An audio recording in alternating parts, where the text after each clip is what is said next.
and welcome to Fantasy Geek. I'm your host, Tyler Shaver, along with Matthew Michaels. And Drew Bick. And today we're going to be talking about, of course, fantasy football. What do you think about these rookies, Matthew? Well, Daniel Jones last night going 5 for 5 and throwing his first touchdown pass on his first drive. I feel like he can be very, very, very, very good this season, especially if he beats Eli Manning in this role and Eli Manning gets hurt. Also, I think Dwayne Haskins is going to be a bust.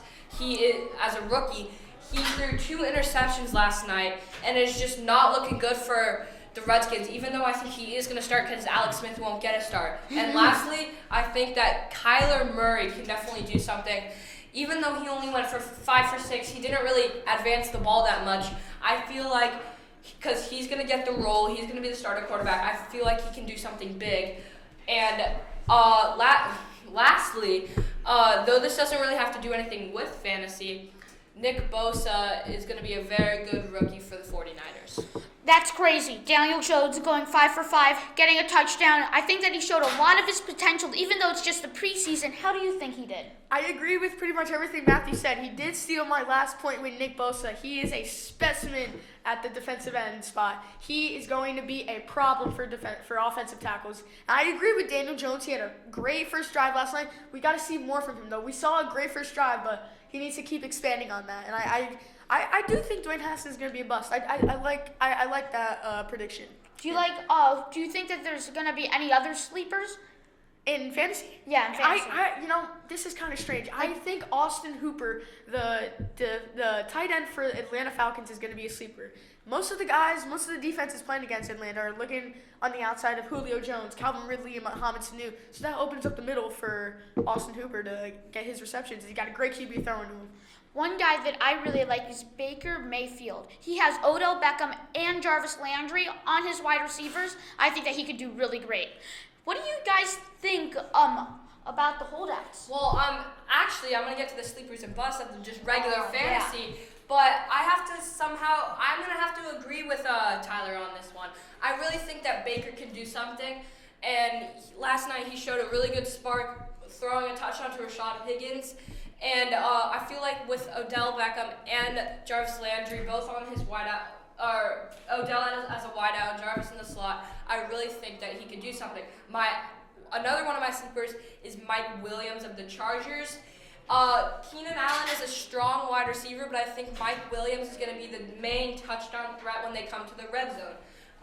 They lost Tyrell Williams, which opens even a bigger spot for Mike Williams, and we saw him shine as a rookie last year, and I feel like he can put up more and bigger numbers this year. One guy that I really like, and this may just be because I'm a Vikings fan and have a little bias, but I really like Adam Thielen as a wide receiver. He's a very solid pick, and I also like Delvin Cook. I think that with the wide receiver reception, Adam Thielen and Stephon Diggs, a lot of cornerbacks are going to be looking for those wide receivers, but they're not going to be looking for Delvin Cook, and I think that he's going to have a great season. What about you? I said my sleeper, Austin Hooper from the. What do you think about my? About your Dalvin Cook. I like it. I had Adam Thielen on my fantasy team last year. Great, puts up great numbers. He's got a good system out there in Minnesota. He runs the right routes. He makes sharp cuts. He catches the ball well.